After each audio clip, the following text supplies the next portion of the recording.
Good evening. One of the most important online e-zines that I think pagans should read is called The Wild Hunt. I'll have a link for it below. The Wild Hunt is a very informative article, well, e-zine, that has many articles that pertain to the modern pagan. It doesn't matter what path you follow, the Wild Hunt usually has information that pertains to you. So please read The Wild Hunt.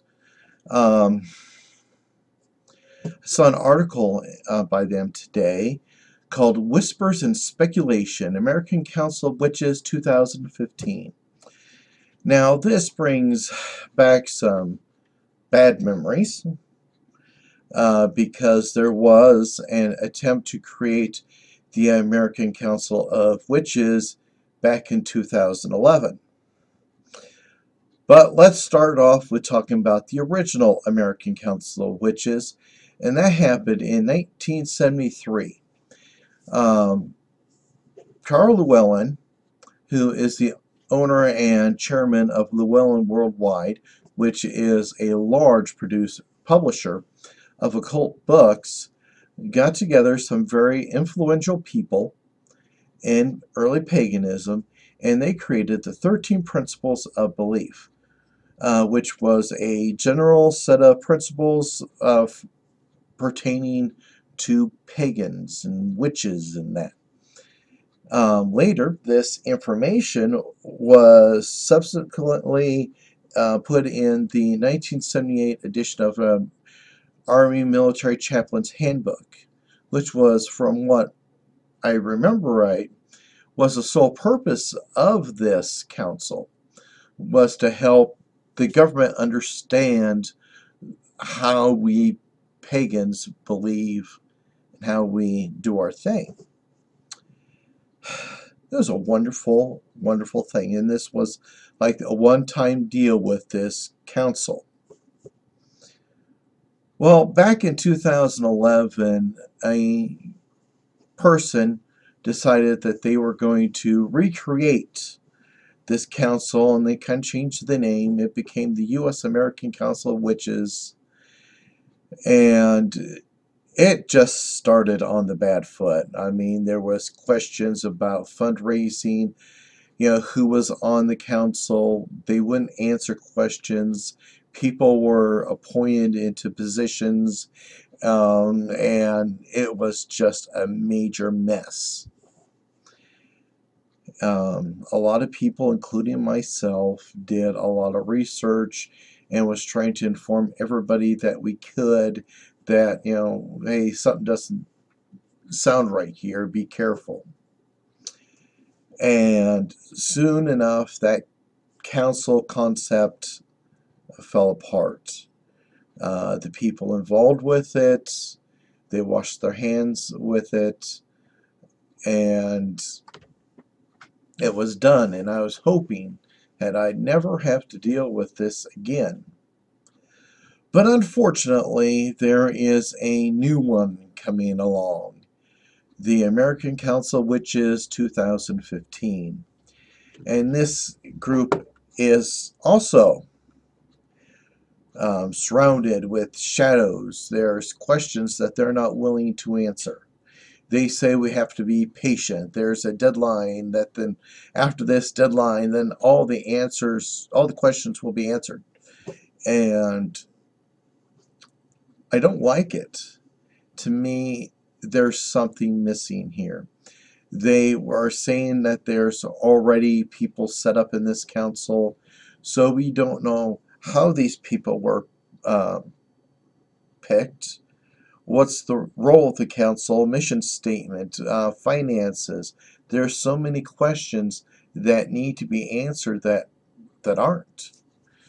So how can we have a group proclaimed to be the American Council of Witches and have them represent us when we had no say whatsoever in how this council was formed?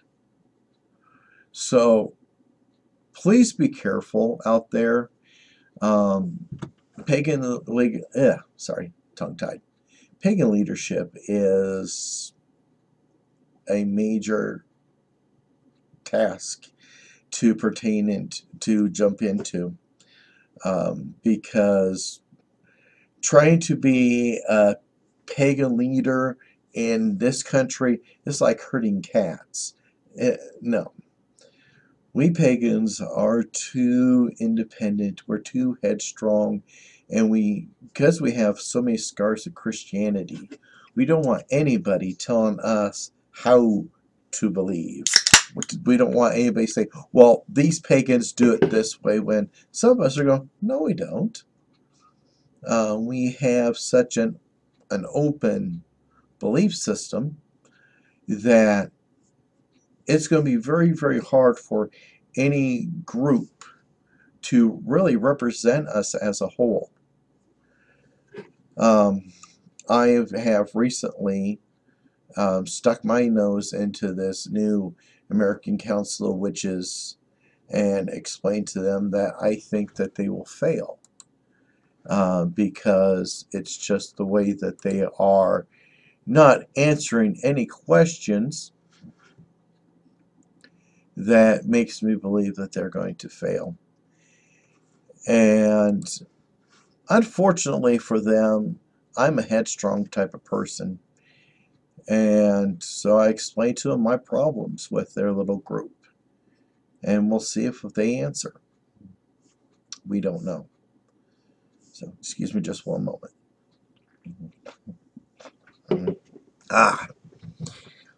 This nice winter air. Oh, it's really screwed up my throat. So, in my interactions with these people, they're telling me to be patient, that they cannot just do this, boom, boom, boom, things happen. Because I told them that I could come up with a more positive project within 24 hours. And, one of these guys, Chad Burgess, called me a fibber. You don't call me a liar. I'm smarter than you. So, how could we create some form of group, a council, to represent pagans of America? And here's how, in my opinion, and I would love to hear some feedback on this. Why could we not have like a pagan Senate? Now the Senate is 50, has each state, 50 states in the U.S., and so there are 2 representatives from each state. Now I'd go a little bit further, because I would not want the deadlock. I would want an odd number. I would say that we would have 2 people from each state, and 1 person from Washington, D.C., one person representing Puerto Rico, and 1 person representing, there's one more, pagans in the military. Okay? If we do it that way, we would have 103 representatives in a pagan Senate. And how would they be selected? Well, I would say that we would have these people do a 4-year term, and at first we have a couple people kind of go through all the entries. Basically, we would create a Facebook page and just say, creating the U.S. Pagan Senate. We would like people from all the states and Washington, D.C., Puerto Rico, to send in a little essay or something about themselves, and if they're interested. And what we would try to do then would be to go and try to get it half and half,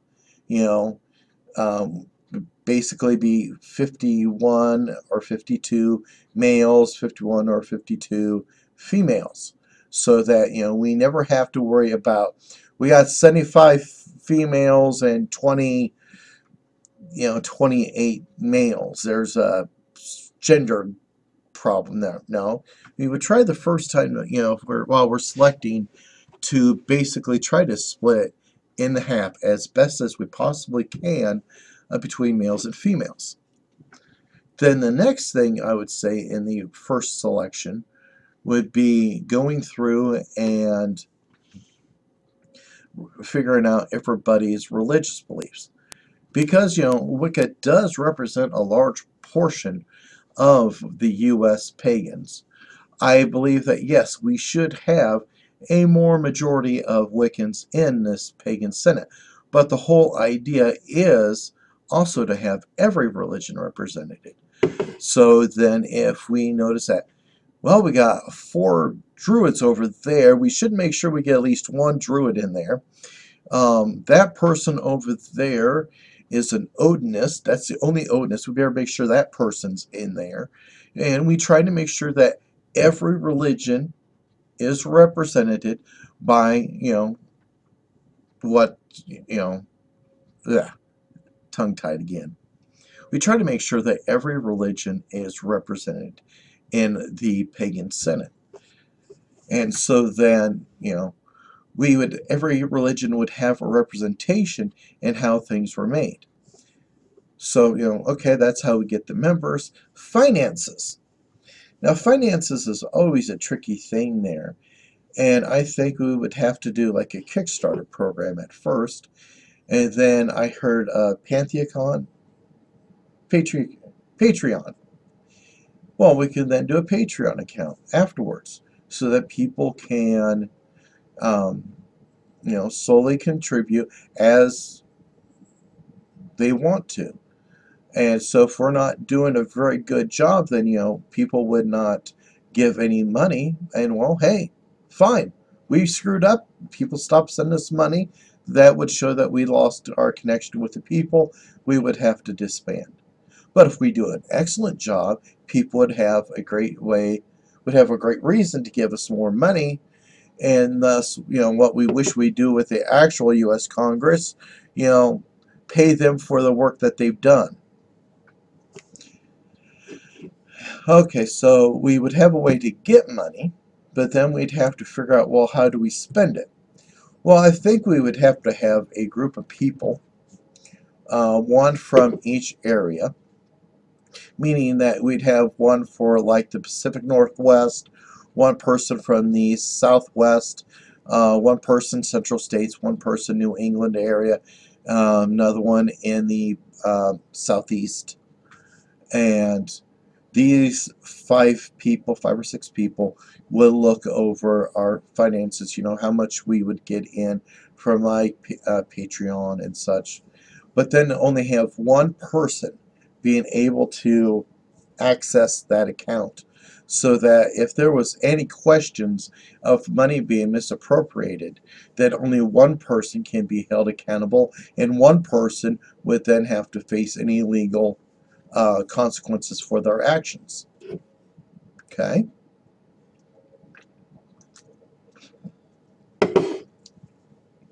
How would we get things done?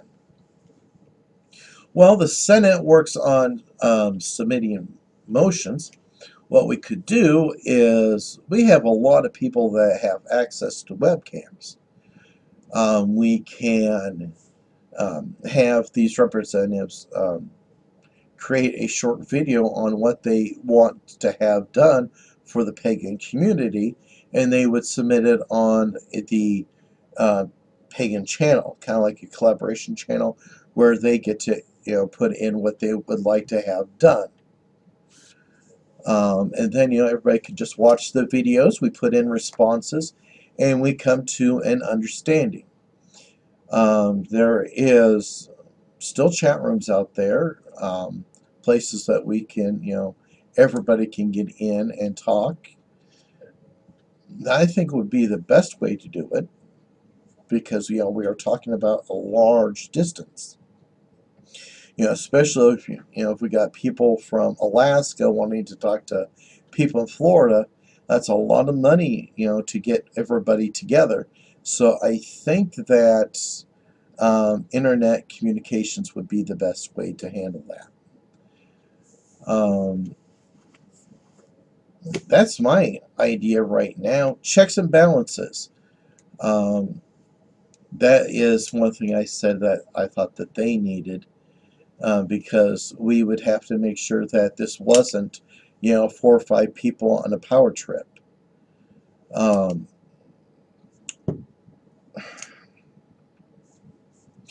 After we get the 103 people together, I think we would have to have a brief, getting to know each other period. Then we can find out who's the sensible leaders, and we can have some people leading, you know as we're getting things going. At first, we would have to have 1 or 2 people be nominating themselves to be in charge. I mean, like if I was to be creating this pagan Senate concept, I would have to be the temporary in charge, try to get everything going in place, and then let everybody in the pagan Senate vote on who they want as their leader. And if they want me, great. If they don't want me, I have to be the better person, step down and say, well, whoever you are, congratulations, lead us well. So that is my ideas on that. And like I said, I want to hear your feedback on it. So take care, be at peace.